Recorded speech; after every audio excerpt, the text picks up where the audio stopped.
Hello, everyone, and welcome back to the Pregame Network podcast. This is episode 56. My name is Dan. I am joined by my pal Anthony again, and we're going to talk about some gaming news in the industry, in the world of the industry right Oh now. yeah. There's at the very least one huge thing going on I would call it like industry-wide at this point, just because of the context of what is happening. But I'm not gonna go on and on because I don't want to, sell the farm with the cow right now. I'll get to it later. So as always, we're gonna talk about what we've been playing, and then we will go from there. So I am gonna throw the ball in your court first because I Okay. have a bunch of stuff to say with regards to what I've been playing. Okay. Well, for me, it's about the same that I've been playing before. Nothing. I haven't added anything new just yet, except for one exception, which I'm sure we'll get to. Hmm. I've been Harrison's hand is officially unfucked, so I've been playing a lot of fighters again, which has been very nice. So we've been playing a lot of Street Fighter and whatnot. We went back and beat Resident Evil in the not speed run that I was doing in the Chris scenario. I don't know. I love Resident Evil. I could always go back and replay it, and I jokingly said, there's like 12 distinct versions of the first game. We could be at this forever if we really wanted to. We could just keep playing it again and again. It's a survival horror classic. Really like it. Other than that, I oddly enough, I just because all the talk we've been doing about it, I downloaded and started replaying Grand Theft Auto 5. Really Yeah. interesting. Yeah, very weird. I will say a couple things. It's heavier than I remember. Like it doesn't feel as That's smooth as I remember. You know? That is, I've always thought that the GTA games felt very heavy. I never thought that they controlled particularly well. And actually, I think this just extends to all Rockstar games. I think that Red Dead 2 especially felt the Yeah, same way, which is a large part of the reason why I never finished it. yeah. That was something that me and you both commented on. I think we had the same exact experience with Red Dead 2, Yeah. but like it's weird because you could argue it, and it is really true that it started with Grand Theft Auto 4, which we both really like. Hmm. Um, where it just had they started not artificial. It's not the. I mean, I guess it is kind of artificial the wait with a lot of these games where it's like characters take a while to move. It's almost like you're pressing the button, there's a delay, and Yeah. then the characters are also doing a very delayed and sluggish animation. And I mean, in the context of Grand Theft Auto 5, I mean, part of it is novel to be driving around in this big sandbox world and going mission to mission. The driving was always the best part of Grand Theft Auto 5, in my opinion. Okay. So it is nice to go around, and I like the characters more than I remember liking the characters last time. I don't know what it is. It's so weird to me. I go back, like, the story is about the same. Just going through it again. It's a narrative that is entertaining. I don't like the core gameplay as much as I used to, but I like the characters more than I used to, if that makes sense. So That's like an inverse of yeah, what. it's very strange. We'll see what if I end up beating it. Probably not. I mean, that's a lot to fucking do. And I Mhm. don't, the one thing I will say is it has that same fucking issue that a lot of these games do, where like they retroactively package other things to it. So I can't just download Grand Theft Auto 5. I gotta download Grand Theft Auto Online and then use the story as an add-on, and the whole fucking thing is 100 gigs, which is just ridiculous. Like I tried, like at first I tried to save like 20 gigs by downloading the old one, but it's like they didn't upgrade the old one, so I'm playing at the older frame rate. So I'm just like, okay, fuck, I'll just download everything in one package, 120, however much gigabytes it is, and what a fucking hog. But Crazy. yeah, yeah. So I've been playing that, and I've also been playing another game, but I have a feeling that you're gonna mention this other game, so I'll just wait for you to mention it, and then we'll talk about it. So that's what I've been playing. Okay. Yeah. That's it. All right. Yep. Well, my list is not terribly long. I jumped back into Helldivers a little bit because they added this basically like a massive update to the game.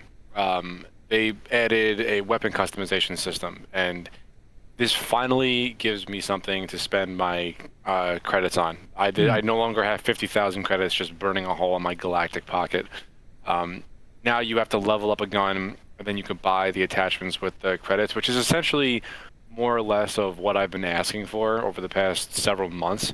So that's a really nice addition to see to the game. Still as fun as ever, but I just dipped the toe back in because I my time has been taken up by Doom: The Dark Ages, which I could only assume was what you were going to say before you gave the floor to me. Mm. Yes, exactly. So I beat it. I put Damn. 19.4 hours into it so far. Yeah, I'm not quite far along as you, but yeah. I really enjoyed it. Now mhm. there is a caveat to that statement. Okay. So I've played all three of the rebooted Dooms, Hmm. obviously, and I'm sure you have too at this point. Yes. Um, People like to, I guess, give each game like a ranking in the trilogy, and I I largely agree with it. So like Doom 2016 is widely, I would say, recognized as probably being the best out of all three of them. That's that's kind of a given at this point, and I do agree with 2016, you that. said? Yeah. Yeah. Um, so Doom Eternal was very different from Doom 2016, and then the Dark Ages was even very different from Eternal and 2016. So, I mean, I really enjoyed my time with Doom: The Dark Ages. The addition of the shield and how it affects every part of the game and every aspect of the combat is just so satisfying. Now, um, you obviously remember what glory kills are, right? Of course, of course. Yeah, you stagger a demon, you can go up and trigger this fancy animation and kill them, and it gives you back health. Mhm. Um, the system functionally works the same. However, they took out the animation part, it seems, but only like 75% of the way. There are still times where, like, if you trigger a glory kill from a certain altitude that I found, like, you get this whole animation of like, there's I'm not really spoiling anything here, but I guess Go for spoiler it. warning. There's a glory kill animation where if you jump to a high enough height or you do it from far enough away and you go to glory kill a mancubus, you know what that demon Yeah. is? The Hmm. big fat one, right? So you go if you glory kill the mancubus, you take the shield saw and you just cut him in half, like Hmm. from forehead to crotch. Like you just go straight down, and it's so beautifully brutal. Hmm. And that's what most of the glory kill animations were like in Doom Eternal, and that was one of my favorite parts of Eternal.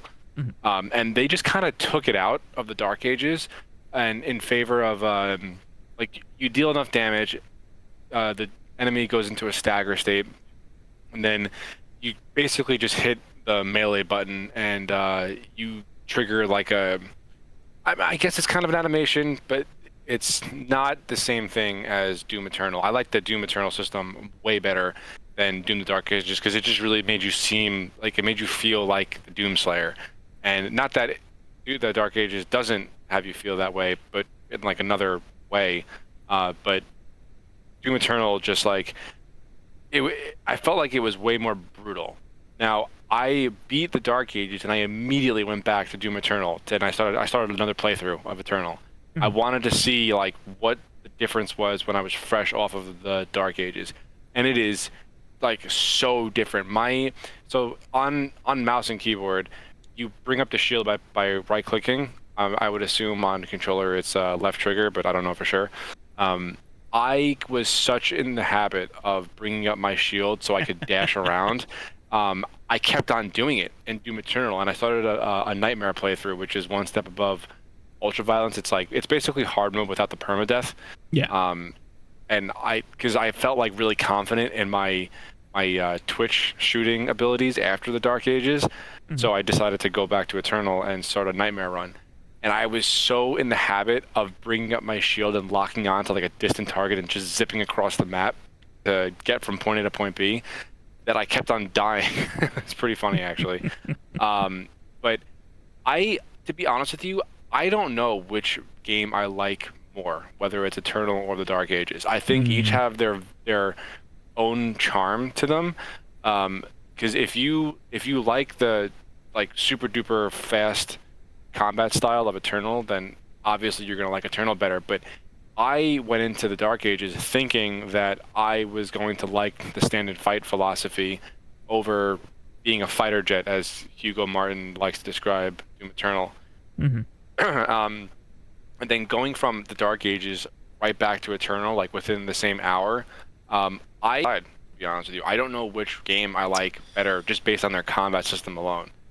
Okay. I mean, Yeah. that's a fair way to look at it. I mean, I think that when it comes to the different styles that 2016 Eternal and Dark Ages try differently, I think that I think you're like the one person I know where like it would be hard for me to gauge, you know, which one you would choose, just because I can talk to a lot of people and I can speak to my own experience where it's just like the floaty, faster nature of Eternal doesn't necessarily jive well with a lot of people, especially with the way that the ammo economy is handled in it. Hmm. So like for me personally, I like the Dark Ages better than Eternal. I think by a long shot. Interesting. I think I Okay. don't Oh, hate really? I don't hate Eternal by any means, but I definitely like the Dark Ages way better. I think they surprisingly share a lot of issues that set them apart from Doom 2016, and that mainly comes down to like things like HUD elements and story and atmosphere. But I think from a gameplay perspective, I like the Dark Ages better so far. I'm only halfway, and that could change. It could also change Okay. if I go back and replay Eternal.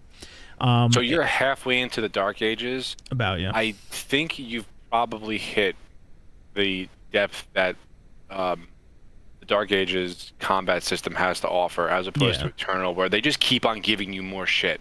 yeah. And I think that Doom Eternal, from a combat mechanic depth standpoint, is probably a lot deeper than the Dark Ages because, Mhm. um, okay, so you have the Blood Punch, which is like the souped up melee ability. You Mhm. have the Flame Belch, which is a quick and convenient way to get armor back.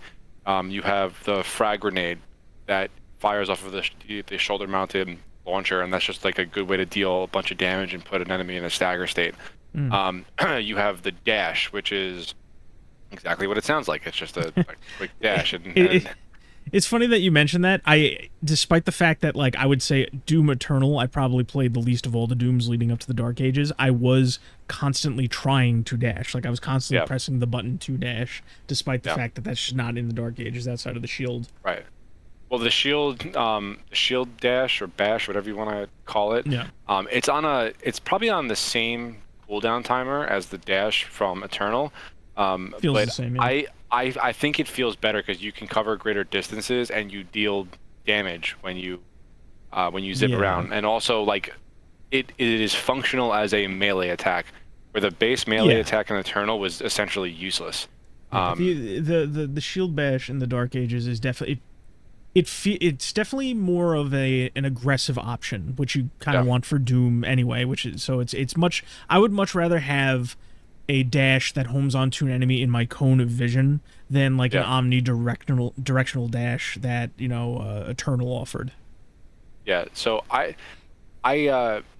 this is why I can't make up my mind between Eternal and the Dark Ages, because each combat system has their own merits, and I think that even though Eternal is more mechanically deep, there is something very comforting and satisfying about the simplicity of the Dark Ages combat system. Mhm. So I don't know which one I like more. I think I got to do a whole playthrough of Eternal before I can actually make a decision. The one thing I'm not looking forward to in Eternal is the fucking Marauders, like, which is supposed to be Hell's equal to the Slayer, Yeah. but I never liked them in the base game. They felt like they really disrupted the flow, and I just don't think they have a place for it. Like, if you're gonna put in the super difficult enemy that you can only deal damage to or attack in one very specific damage window, like, I would rather you just overwhelm me with uh, with other enemies, Yeah. that I have to think more to like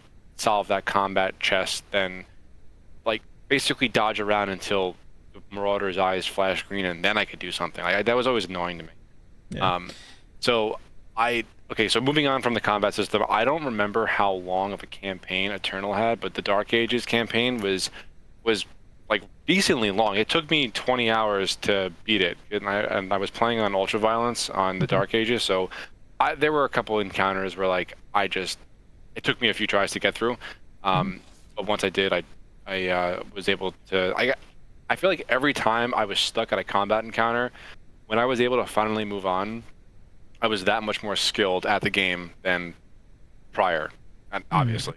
So yeah.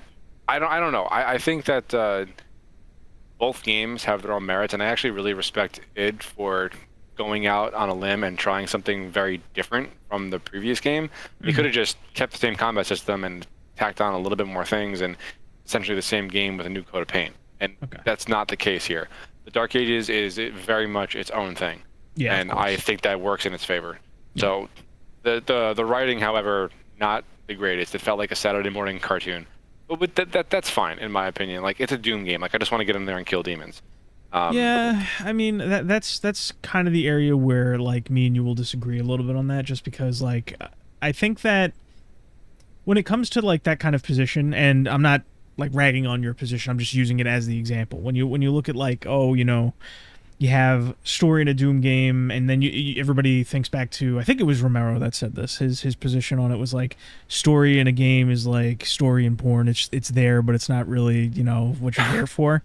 And like I disagree with that position too. But it's basically my whole take on and this kind of feeds into the comparison between the three Doom games is like, yeah, I think Doom's story has gotten off the rails with, especially with Eternal's post-launch content leading into the Dark Ages. I think it's trying to be too serious for itself. Not that it can't be, but if you look at Doom 2016, where the story was very minimal and it was very quiet, it wasn't in your face, there wasn't some grand scheme behind everything.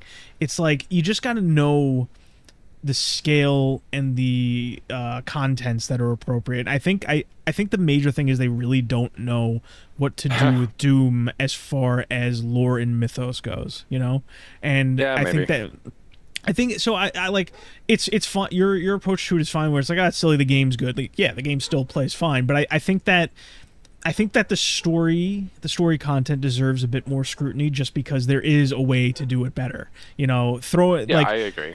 yeah, it's just like I look at it where it's just like, oh, the story's not that great, and it's it's the one of the weaker parts of the game. It's just like, well, yeah, they didn't need to throw so much shit at you to begin with the story, and they didn't.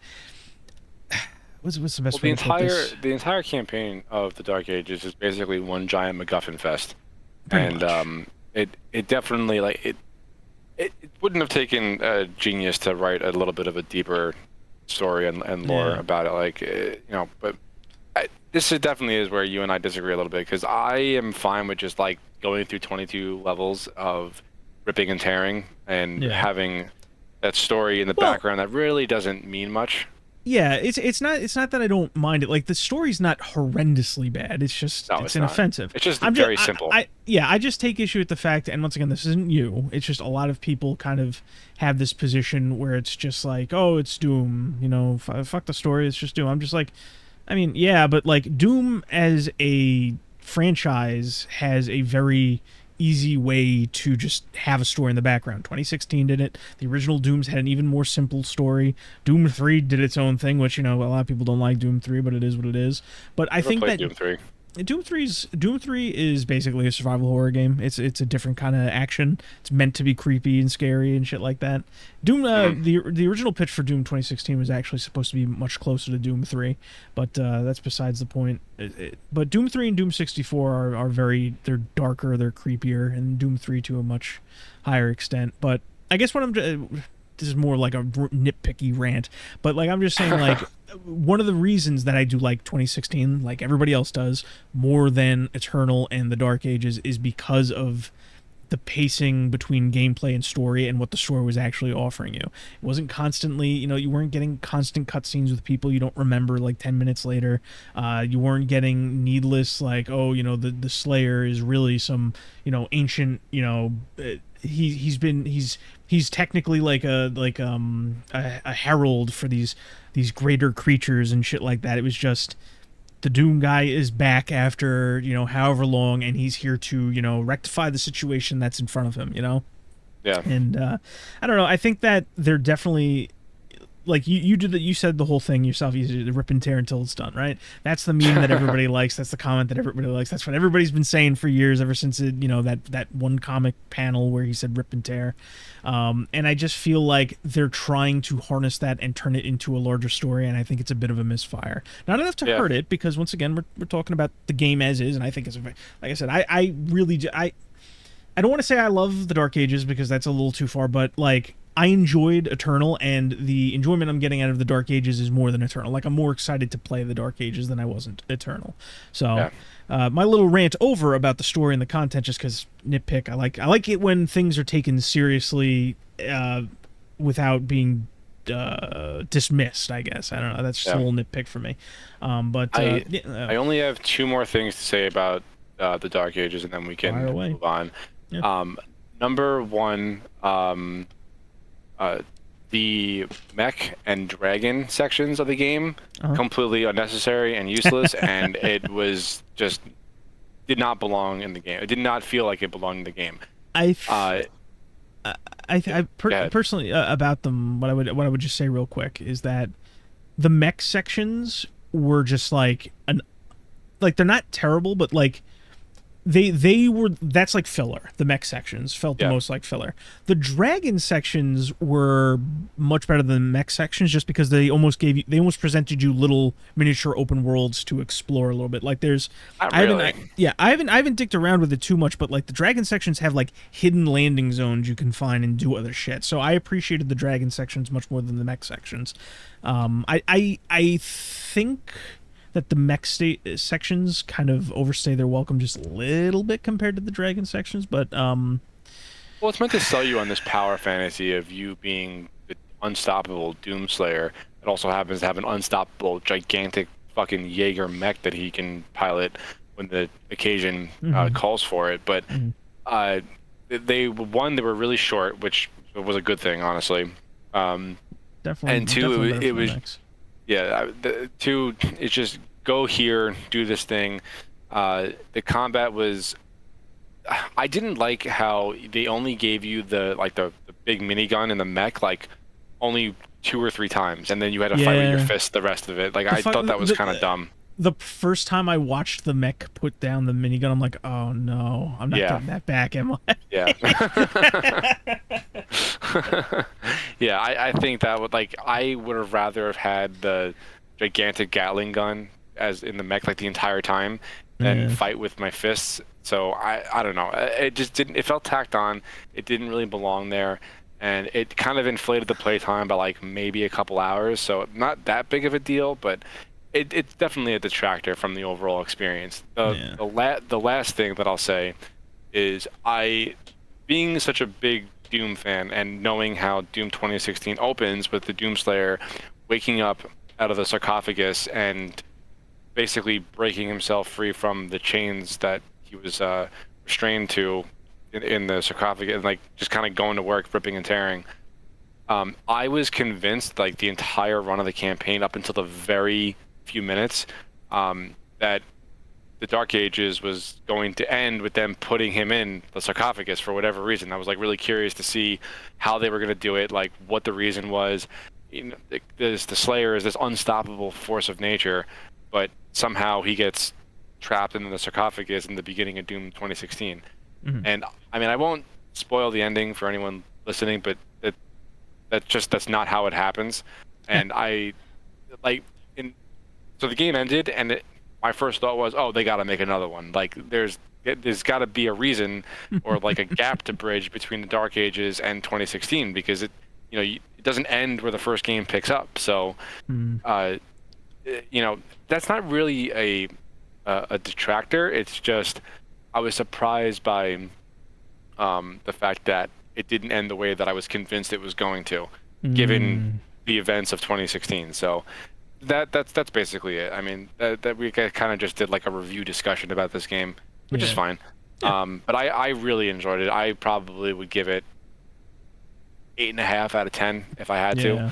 I'm pretty much in the same position. I think ultimately, when it comes down to it, and when we both, have a chance to kind of reflect on the series as a whole, I have a feeling that you might place Eternal higher than the Dark Ages. I think. Okay. I gotta think play through Eternal again to really solidify my opinion, though. Yeah, because I think, and this isn't like, people like what they like. I think a lot of the smaller nuances in Eternal's gameplay, and coupled with the glory kill system being different, I think that's where you're going to end up being personally.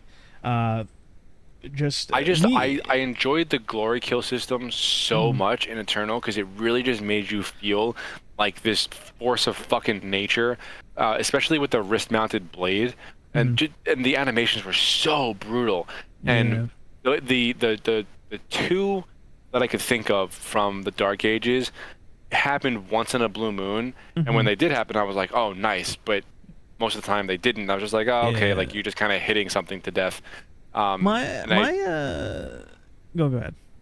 No, I was just gonna ramble more. You can go. My take on it is I have the same feeling, but in the opposite direction, where I think that the gameplay changes in the Dark Ages. I hear people saying it's slower, but I think when you get into the swing of combat, you're actually moving from enemy to enemy faster, and because of that mixture of like everything feeling more grounded and you being able to engage in a quicker way and being more up close and personal in that way, I personally think that the Dark Ages gives me that feeling of being more in the Slayer mode, so to speak. I could see why you would think that, and like that is a completely valid opinion to have too, because the argument works for both games. Like the Dark Ages way of doing a glory kill is very different from the Eternal method of doing a glory kill, but they do it in such two drastically different ways that I think depending on the type of player you are, you're gonna have either my opinion or your opinion on it, and that's fine. But I also like in Eternal, there's an upgrade that you can get that it will speed up the animation of the glory kill. So like you're maybe in the animation for like 0.5 seconds, and then you're moving on to do something else.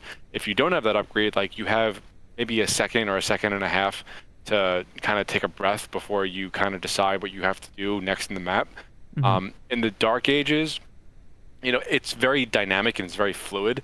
So while you're doing the glory kill, like you can actively plan out your next move of like your next the next enemy you want to move on to, because I don't know if you noticed it, but and I'm on mouse and keyboard, I know you're on controller. When I'm doing that glory kill in the Dark Ages, I can pretty much freely move my mouse around and look around and to see where I want to go next, in the same way that like when you're playing Titanfall and you eject from a Titan, it shoots you up in the air and you could look down and see where you want to go next from a bird's eye view. That's kind of the same way I looked at it. Okay, no, that's not a bad way of looking at it either. I think you're right in saying that I think it's going to fall into the two camps that we kind of described when it comes to those two games, and those two camps will still agree at the end of the day that 2016 is the best of the three overall. I think in the future, with whatever happens next with Doom, if we decide to continue this era, so to speak, of doing the game, or Machine Game, doing the game that they're Isn't it both? Isn't it Machine Game? I've been playing Wolfenstein. That's why I'm sorry. I got fucking confused. Yeah, no, it is it. I think it'll be interesting to see a fourth one where they either allow you to, much like all the different sliders that the Dark Ages has, like determine like how often you see glory kills, or have it a toggle so that everybody can have what they want. Because I feel like there's a mid ground there that could be had that the Dark Ages almost does, where it's just like you mentioned, the larger enemies have all the glory kills if you do them at the right angle, or if you kill them a certain way, while the smaller enemies you can just tear through, so maybe there's a mid ground to find. But I thought that was such a weird choice too, because you had to have put like a decent amount of work into creating the animation for the glory kills for the larger enemies, so like I don't know. I'm just kind of confused by it. I get their logic behind it. It's literally just a gameplay pacing thing. That's really it. Yeah, maybe. I think it's a mixture of the fact, just looking at it objectively when they were going to make another Doom game, and also the fact that Eternal, whether you remember this, I don't know if you will remember this or not, is Eternal did get a lot of flack because, not for the speed of the glory kills, because the speed was what it is, and you mentioned you can get like the upgrade that speeds through it quickly, but glory kills, because of how the health and ammo economy worked in that game, glory kills were near mandatory to keep Yeah. yourself going and in the fight. And I think part of the Dark Age reining that in a little bit is because of how people reacted to Eternal in the long run. I think that's really it. Right. Yeah. Yeah. Well, I guess that's our Doom review discussion of Doom: The Dark Ages. I really enjoyed it. I mean, I did too. I would put Or it I am, on I should say. on the same level of enjoyment as every other one of the games. Mhm. Actually, same level of enjoyment as Eternal. 2016 was like such a like kind of came out of nowhere for what it was that everyone was kind of blown away by it. So Yeah. 2016 is in a camp of its own, in my Yeah, opinion. it is, and there's a whole discussion about that. But I think that it just Oh yeah, we're not gonna have time for that. yeah, it's the simplest way I could leave that on is that it is its own, it's a more well put together package, I guess, and that's Yeah. not shade at Eternal in the Dark Ages. It's just there's a class difference there. Right. All right. So that was way longer than we have ever talked about what we've been playing this week. So let's move on to some actual news. Yeah. You give me something first because I actually have like a decent amount of stuff to talk about. Yeah. So with the, I'm gonna save my big thing for the last thing that we talk about because it's like it's pretty fucking huge, and Yeah. I know you know what it is because you are plugged into the gaming industry, but Yeah, it's I know my fair it's share. it's a big Silly one, and I sometimes, don't. I have, you know what? I'm gonna shut up. Just take it away. Okay, so one thing to kind of update on is just because I did, it was one of my big rants a couple episodes ago. The Smash, that one situation where that Smash player had passed away after attempting to kill himself. The guy Hacks, as he Yeah, I remember you telling me about him.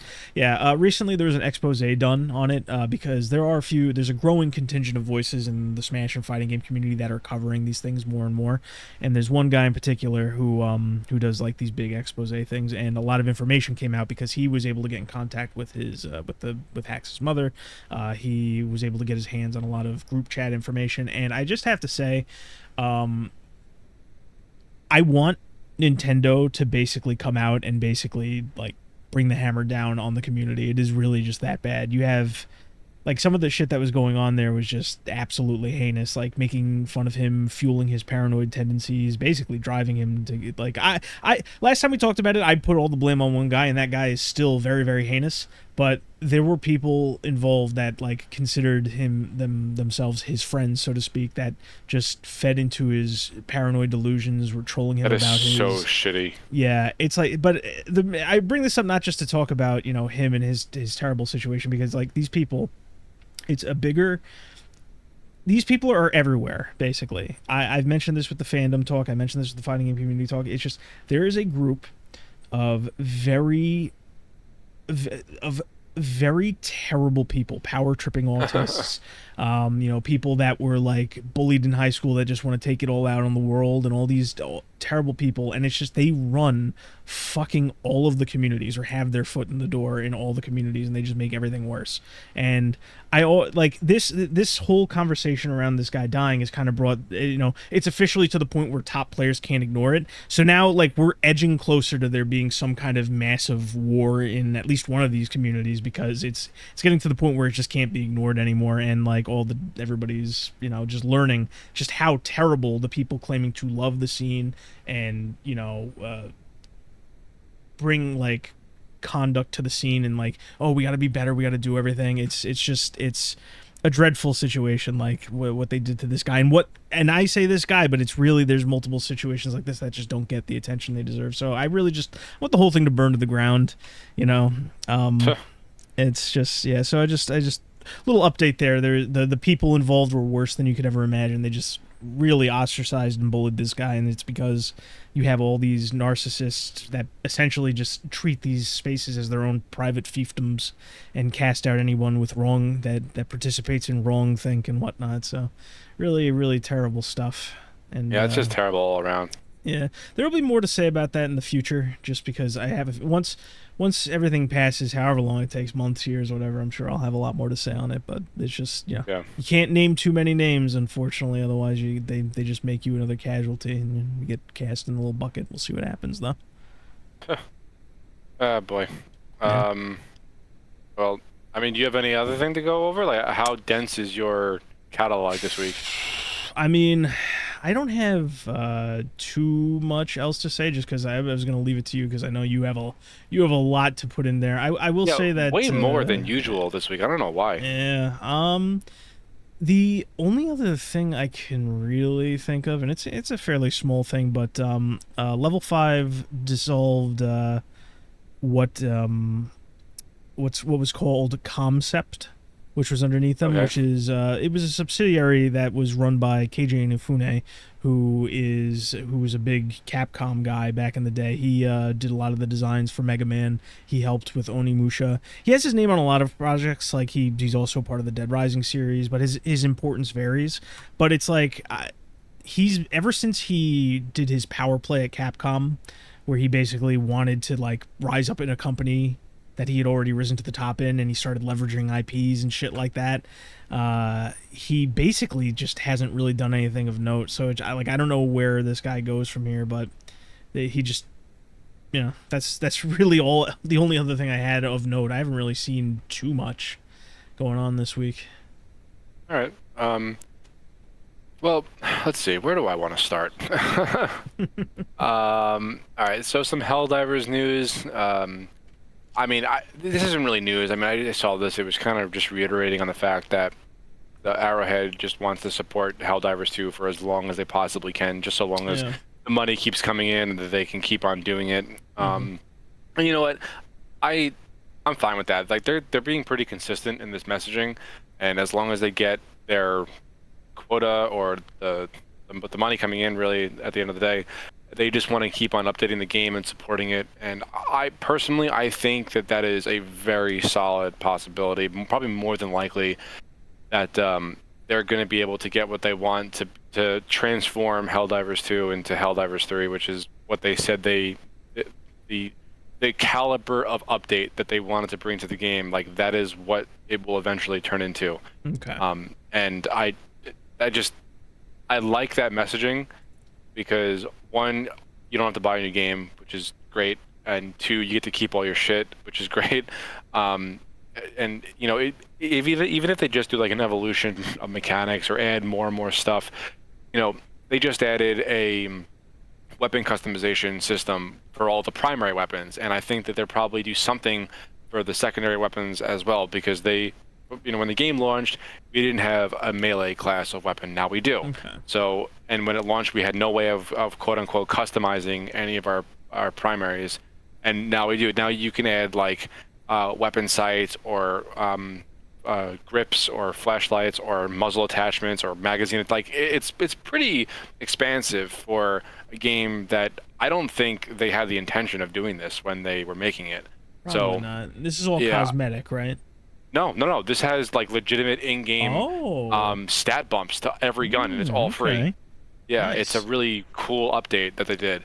Nice. So I give Arrowhead a kudos for that, because they didn't have to do that, and the game still would have been played religiously by a large population of people, even if they didn't do that.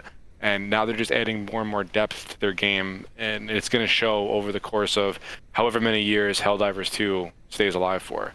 So I really dig that change. I dig the mission statement, essentially, of what they want Helldivers to be. So they have my vote, no pun intended. um, so I don't know. It seems like Arrowhead learned their lesson from like 6 to 9 months ago, and instead of just fucking nerfing everything into the ground, they're taking the community's feedback in earnest and actually doing what we ask and what we want. Now the next step is I want there to be, like I've been saying, like some kind of a prestige shop instead of Yeah. like, you know, I want to be able to spend these 50,000 credits that I have on, once I unlock all the attachments, which eventually I will. Their design philosophy with the game is pretty good, and clearly their artists can turn out a bunch of different designs for like armor and capes and whatnot. And if you just make shit that's just like wacky and looks awesome, you know, I will grind my eyeballs out to get enough in-game currency to get this stuff. Like that is the carrot at the end of the stick. That's the pinnacle of what I want, unless they do something else that I didn't know I wanted. So yeah, that's your daily dose of Helldivers news. Let's see. Moving on. Okay, so from Tom Henderson, who's a quote-unquote gaming insider, Mm. Helldivers 2's the Arrowhead's next game is supposed to not be tied to PlayStation, so you can still get it on Xbox. I'm not even Okay. gonna go. That's just rumor. Like I'm not gonna go Yeah. into that too much. Um, a pretty like big piece of news that I came across this week. Um, Now you obviously know of the game Splitgate, right? Yes, I do. Right. So you know that they are getting a sequel, Splitgate 2. Hmm. Yes? Yes. We talked Yes, about this okay. at some Yeah, point. right. Yeah, we okay. So they hosted a open beta a few months ago, and I actually played a lot of it. I thought it was great. I really, really liked it. It was like Halo mixed with Portal, and it was just awesome. Yes. Uh, I have nothing but good things to say about Splitgate 2.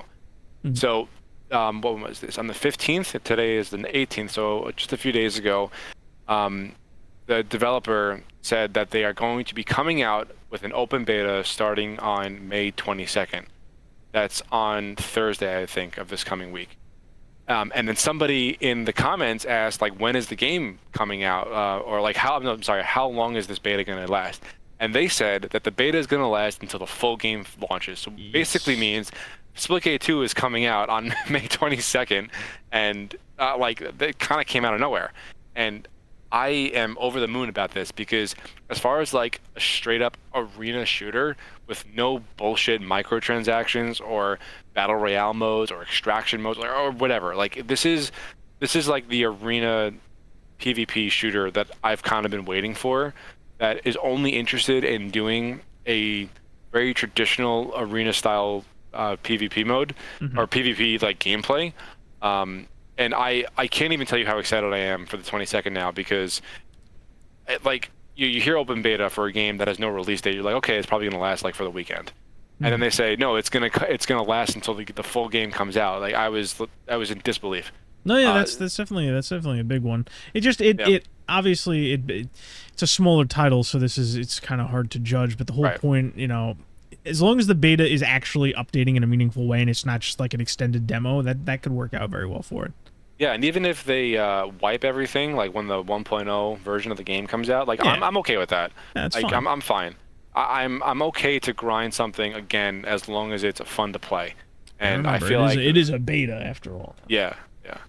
Um, so that was one thing that's happening on the 22nd. The other thing that's going on the 22nd is um, every year, Games Workshop, who is famously known for creating or like running, owning Warhammer and Warhammer 40K, every Mhm. year they host an event called Warhammer Skulls, which is essentially a a Warhammer gaming, I'm sorry, a video game themed Warhammer event that they announce like what they're working on, what's coming out, um, you know, yada yada yada.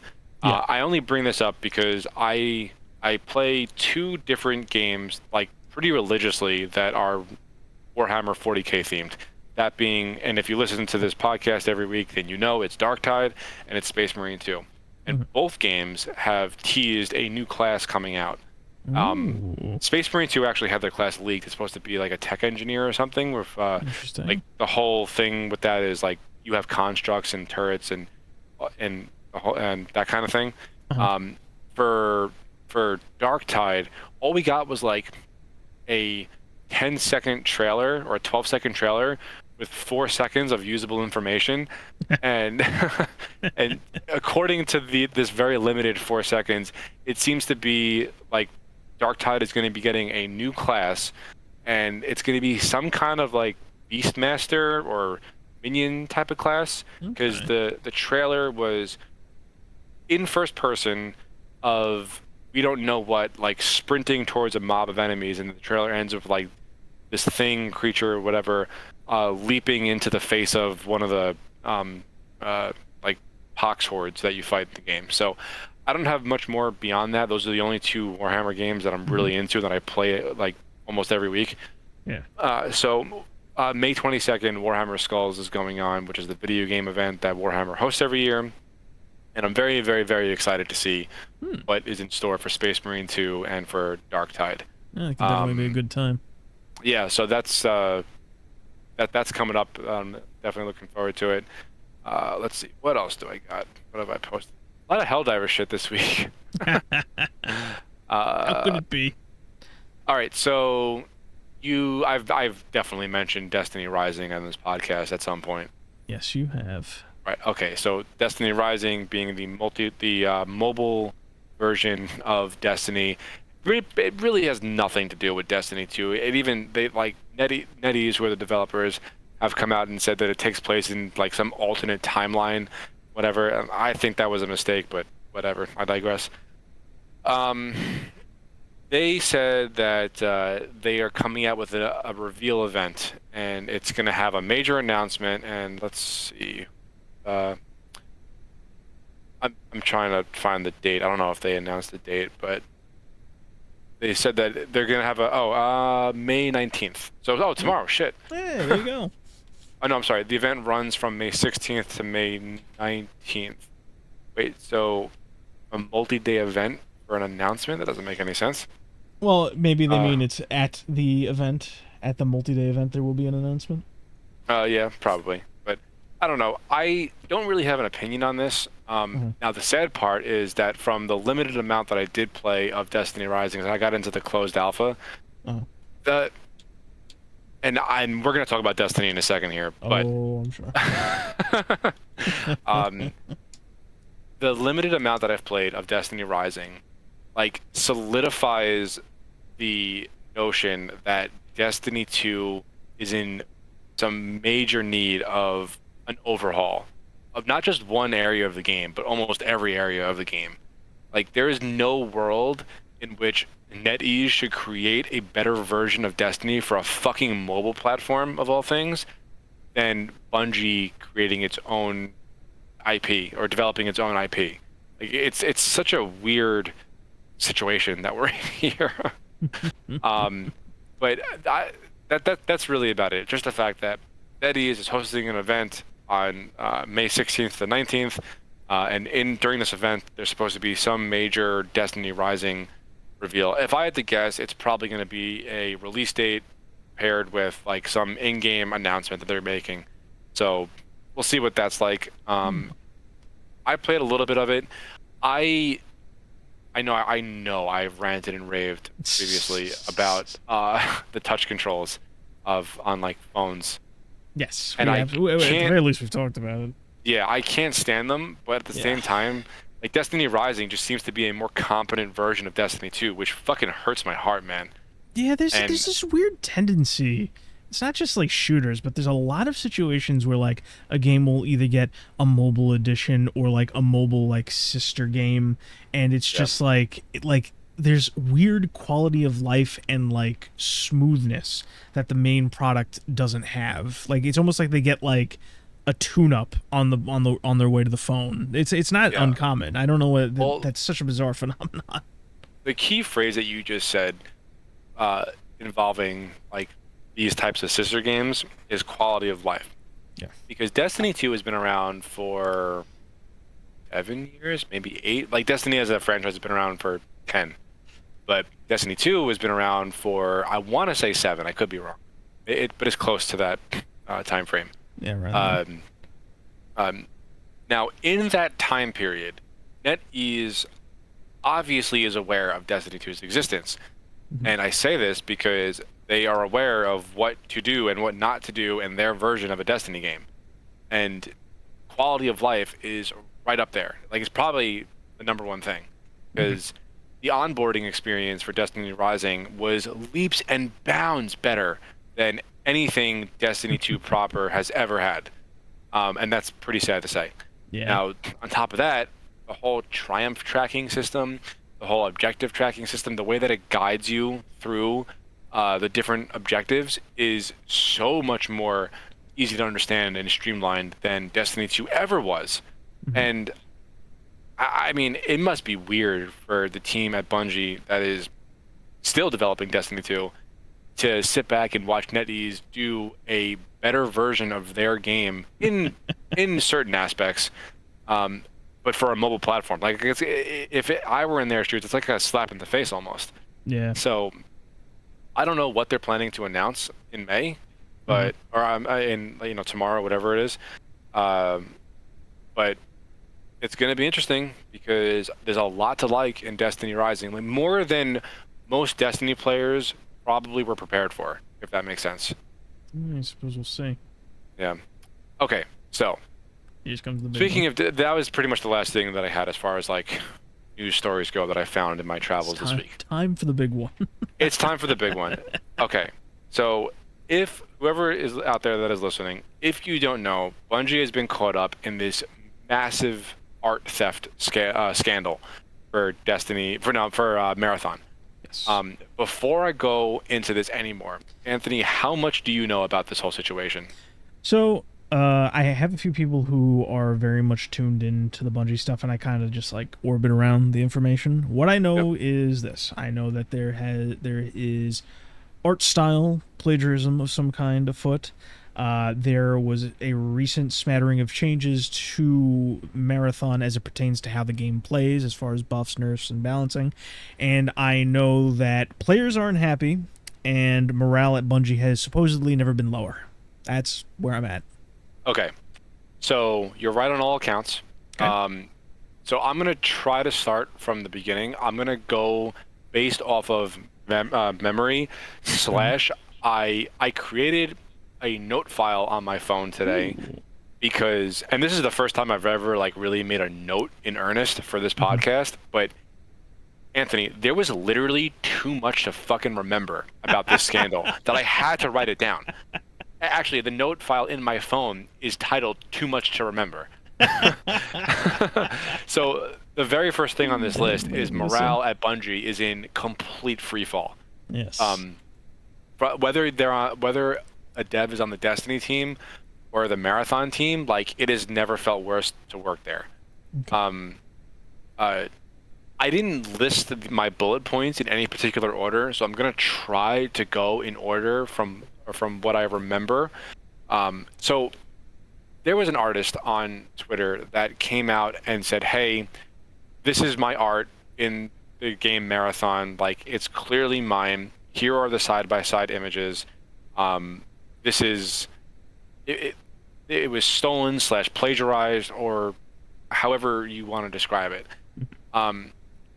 I wouldn't even say plagiarized because I guess that kind of insinuates that you would make some kind of an effort to change it. It was like a tracing or a copy. My understanding is that like textures in the game just feature these art these pieces of art wholesale. Like yeah, there's even like little like in jokes and memes that are like scribbled on there that made its way into the game. Yeah, from what I've seen. They are 1-to-1 copies of this art. Okay, so the artist's name on Twitter, she goes by Anti-Real, and all the assets in game that were her works of art, it wasn't even like they tried to hide anything. It's a 1-to-1 copy. Now, this being said, like okay, maybe sometimes it could be a fluke. That happens. Like art is subjective and like maybe different people can have the same idea, whatever. This isn't the first time this has happened to Bungie. It's not the second. It's not the third. This is the fourth time that Bungie got caught essentially red-handed using other artists' work in their games.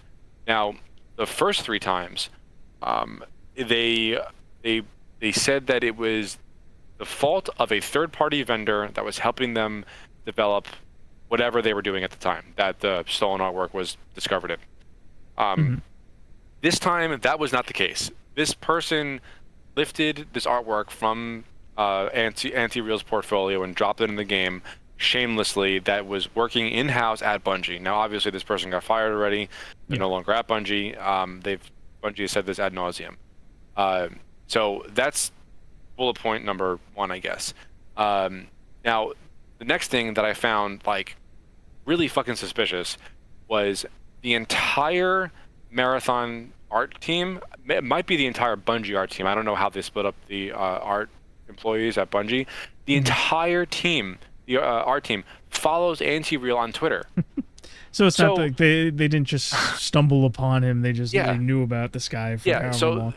they're saying that it was the work of one individual at Bungie that did this, but the entire art, the fucking entire The art team entire art department follows this person. allegedly follows it. Yeah. It's just one guy. The fault for it. It was a bad apple, Anthony. It was Oh, a bad okay. apple. Yeah, we just look away from the coincidence that everybody else is following him. All right, I'll so cover my eyes for this.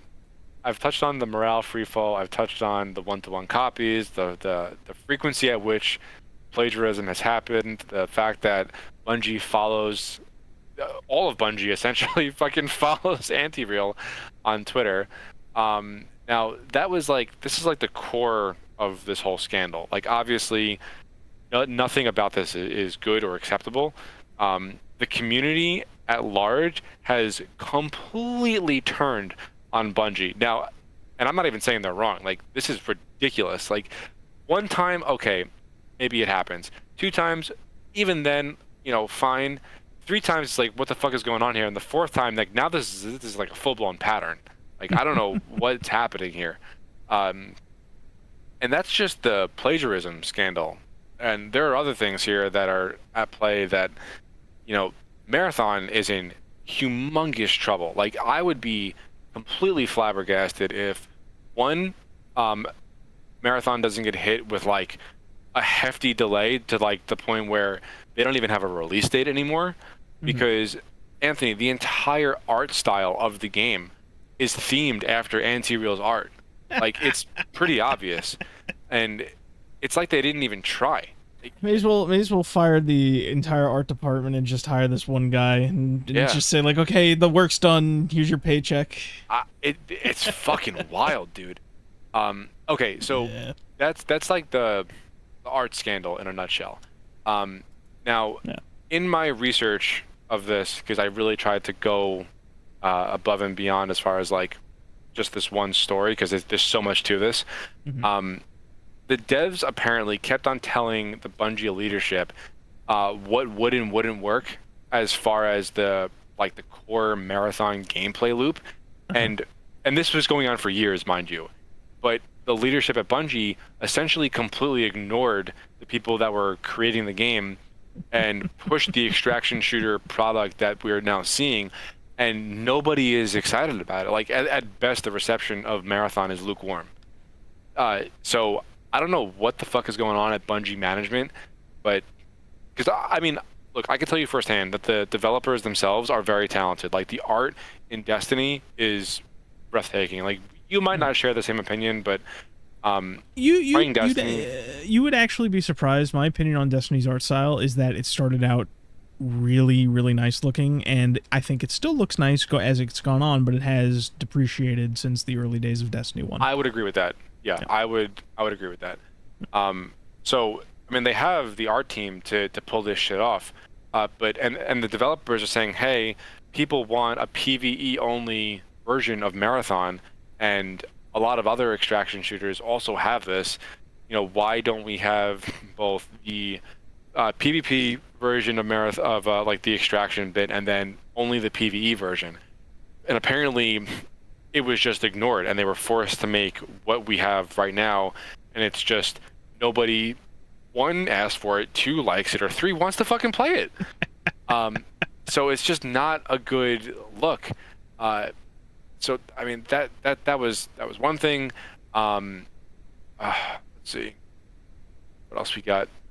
Okay, so the live stream that they hosted yesterday, I think it was yesterday. It might have been 2 days ago. Okay, I've seen some screenshots. Yeah, you're laughing. How much do you know about the live stream? Because it was like watching a live funeral.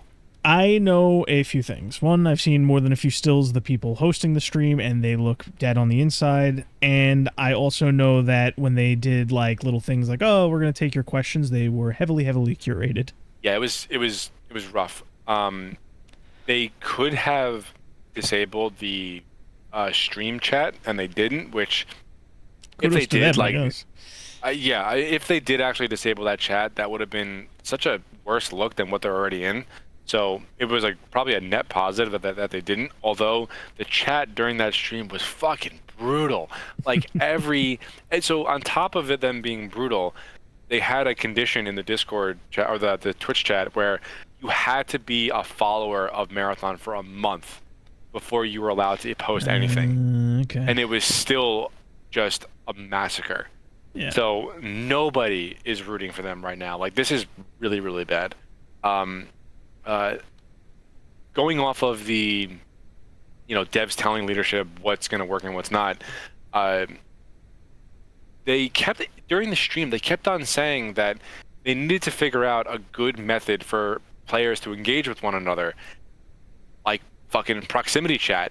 And the community from the fucking reveal of this game, when they found out there was no proximity chat, was telling them, like, you got to put this in. Like, all you need is a simple toggle switch, and you could have this player engagement that you're talking about. And they seem to be overcomplicating / overthinking / overdeveloping this game, where they don't want to put a proximity chat feature in the game because every corner needs to be rounded and no one can get offended because of other people. Like, I don't understand. Every other extraction shooter has a proximity chat setting, and it's the they logical, don't want to do it. It's a logical extreme of what you said, like rounding down all the corners. They don't want, like, even if most of proximity chat will just be like, people like us and younger who, back in the day are just used to fucking around with people online or just chatting or interacting with people. Like, even though like 80% of it would be that, they don't want those one-off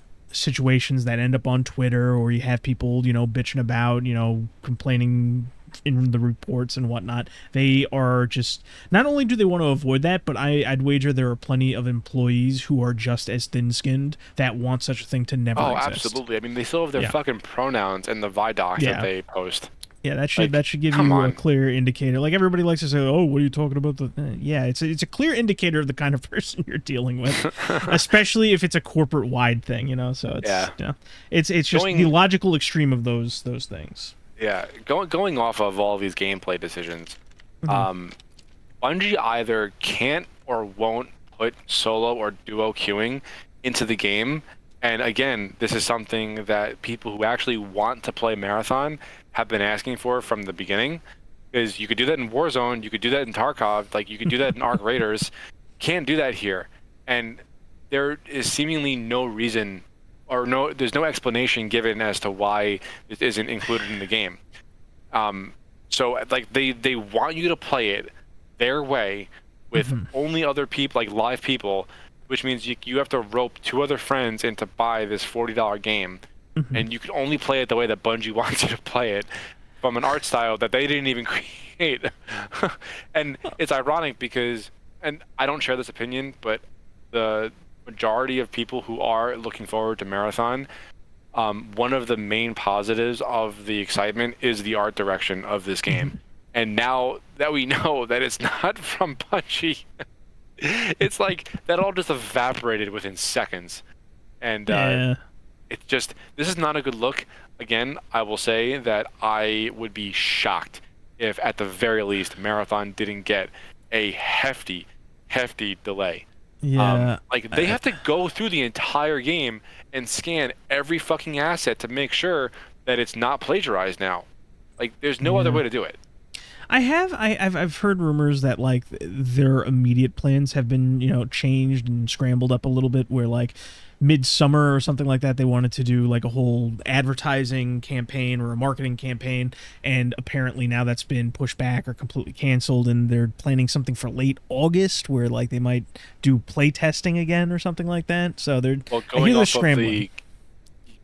Going off of the briefly or abruptly being canceled, or briefly canceled rather, this has nothing to do with anything, but the live stream that they hosted was postponed 2 different times because the gameplay director, Joseph Ziegler, who came from Riot Games, who was working on Valorant, couldn't make it for whatever reason. So they had to postpone it 2 times. Yeah. Yeah. Like, this well just gets deeper and deeper. Goes well for them. Yeah. This is awful. Like, I thought Destiny was in bad shape like 6 months ago. I'm so glad to have been proven so wrong. They're not primed and ready over there at all. Like, just everything seems so like bad. A misfire. Yeah, it's so bad. I don't know what's going to happen with this. Like, the general community sentiment is Sony's going to take over Bungie, and that's going to be that. and Yeah, Bungie will no probably. longer be in control. And you know what? That seems like the safest bet from a business standpoint because Sony invested $3 fucking billion into Bungie. They bought them for like 3.6 billion or whatever the number was, Hmm. and they've had nothing but flop after flop after flop. And they only have like one game that's out and about right now, that being Destiny. The previous expansion, Final Shape, was actually a banger. It was very, very good if you're a Destiny fan. Hmm. But everything after that was met with a very weak reception, with the exception of like maybe the Heresy episode. But even then, like it wasn't nearly enough for them to get more players or new players or better sales or whatever have you. So I don't know. Sony must be feeling fucking retarded right now. Yeah, I mean, we've talked about how Sony must be feeling about Bungie quite a bit, but I mean, if you looked at their track record when they swooped in and made that purchase, you had like a slam dunk of a studio. But I Yeah. guess there's only so much you can really tell. I imagine like companies have like what's the word? What is it called when you have somebody go in and evaluate things? Audit. Yeah, some kind of auditor where they take a look and say like, okay, well, who's here that was here from the old days? How are things being run here? So I'm assuming they did their due diligence. They didn't do enough, or they didn't anticipate the company was going to head in this direction. Yeah, I mean, I would have to agree with you where like when you're buying a company or buying anything for that amount of money, like you're gonna do your research to see how things have been going, how they are going, and where they're headed. Hmm. And it's not like Marathon was just being created like last year. This game has been in development for 6 years. So what the fuck has been happening? Hmm. Like, where did all your budget go? Where did the development effort go? Uh, where did your original ideas go? Like, look, I love uh how do I phrase this? You and I grew up with Bungie games, right? Halo 1 through 3 Yep. and Reach were like I played prime Marathon at time. a certain point, the original one. Did you? I never Yeah, did. yeah. I Um, won't I won't say I was like a huge Marathon fan. I'm not looking for yeah. clout here, but I did play it like way back. I mean, Halo 3 was might have been like one of those pinnacle games in my gaming career where no matter what memory you look back on, like it was always a good memory with Halo, especially Halo 3. Like that was just a benchmark of so many people's gaming careers. And I look, I know that the people that are working at Bungie are not the same people that created Halo and made the like the original trilogy. But goddamn, does it still sting, you know? Yeah. Yeah, it's definitely a massive fall from grace that needs to be studied if and when they go under. Yeah, I could not imagine them not being either taken over or completely shuttered. Yeah. This is Well, just, I mean, look, this if they keep the September release date, this will be Concord 2.0 yeah, I hear that without a going doubt. around. I hear that going around a lot. I don't think anything will be quite like Concord, but it will be a massive I don't disaster know, for man, everybody. because when I don't. Concord was being developed, like you didn't have these types of development stories.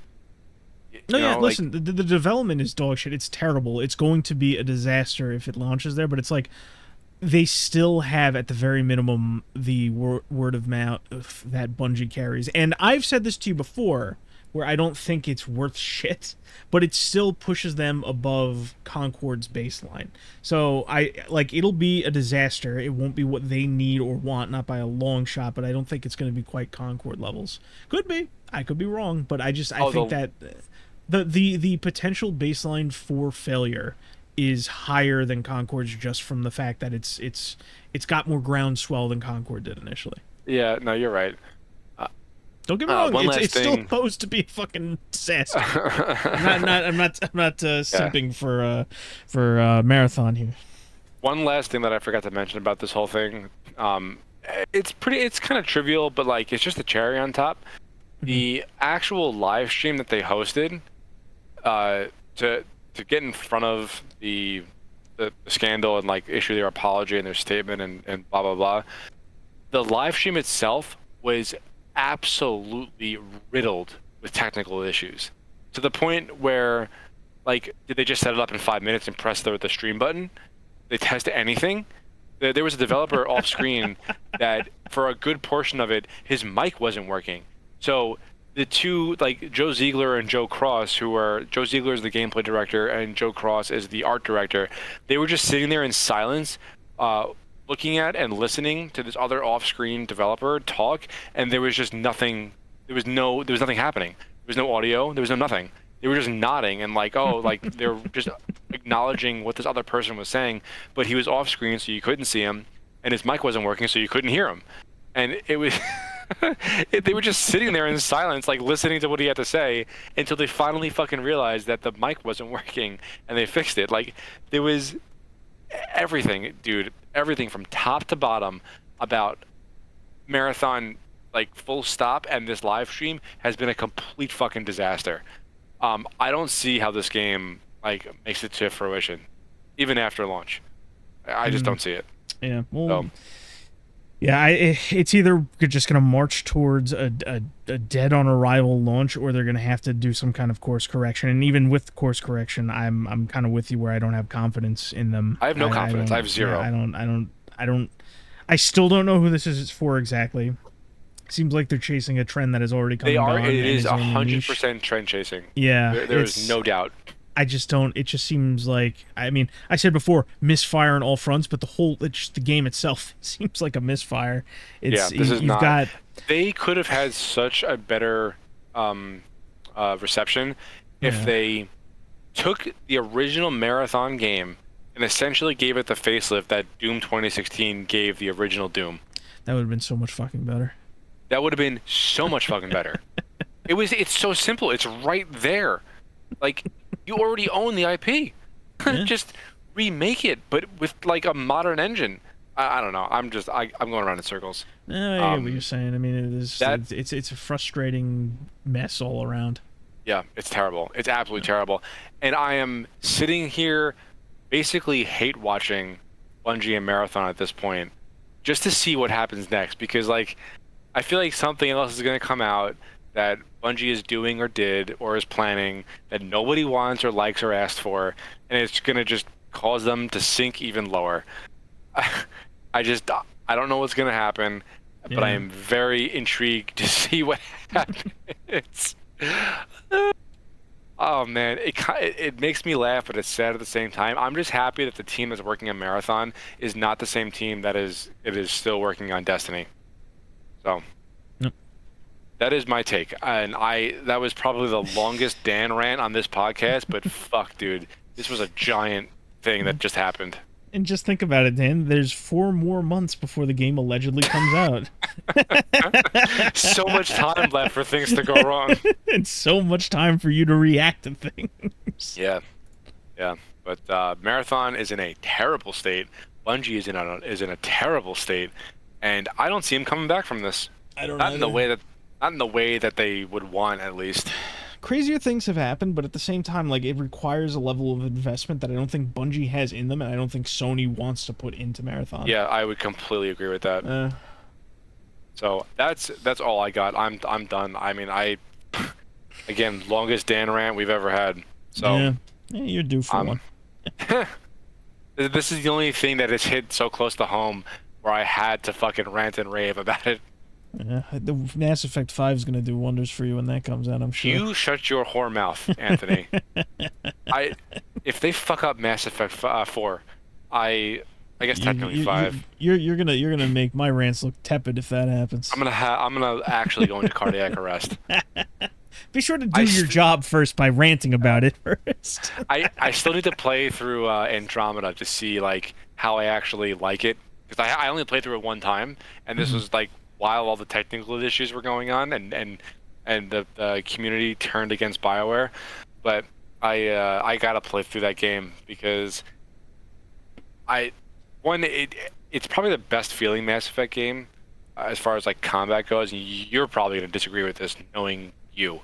But well, I have my nitpicks about like the RPG elements, but like Andromeda doesn't play terribly. It's just it's very much it leans more into a third-person action game than it does a cover-based third-person shooter, which is what Mass Effect essentially had its roots in and grew into across 2 and 3. Obviously, like there was Yeah. cover in 1, very very loose, but that was like the closest third person shooting element it really had. I've only Mass Effect. put Go ahead. I've only put 4 hours into Andromeda since I got it on Steam. So Yeah. I'm barely even into anything right now. Yeah, it's Mass Effect Andromeda. Definitely has smooth and like I guess what's the best way to put it? The gameplay itself is just very smooth and Yeah. fun to play.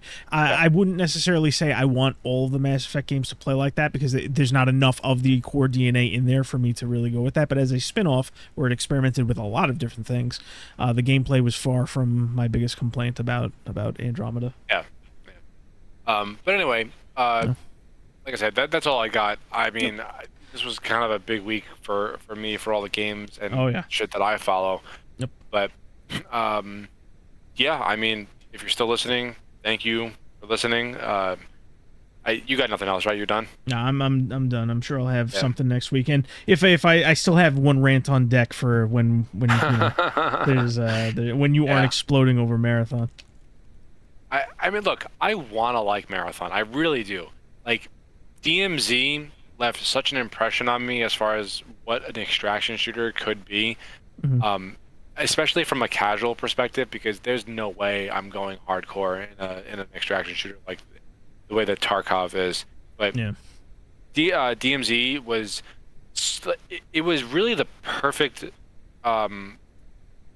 blend of PvP and PvE, where I really, really enjoyed playing it, especially with you, and with the team. It was great. Like, Yeah. it was Warzone for the people that didn't like Warzone. I was the perfect target audience for it. uh, seriously, No, and yeah, I had a lot of fun in DMZ. yeah, I thought it was a really good time. And if the leaks are to be believed, then we're going to be getting it next year with Modern Warfare 4. So. God, I hope so. That would Yeah, be a nice. so we'll little, see what that happens would be with a nice that. little detour. And the weird part is, like, they didn't even kind of drop it and leave it alone. Like, they added a lot to it. You know, Yeah. they had that underground bunker thing. They had another map aside from that. They put a good amount of development time into DMZ, and it just kind of, Yeah. even then, it went nowhere, which was I mean, like mind-boggling to me. you know what I could go for? I could go for Mass Effect. I could go for Modern Warfare 3 gameplay, but bring Right. back DMZ and the raids. I feel like that would be a Raids good were a time. lot of fun. Raids were a lot of fun. Yeah. But anyway, Yeah. that was episode 56 of the Pregame Network podcast. So if you're still listening, we appreciate your attention. And we'll be back next week with hopefully news that is just as interesting as this week. Because this week was a fucking doozy. No doubt. But on that note, thank you, and we'll see you next week. Bye bye. Bye-bye.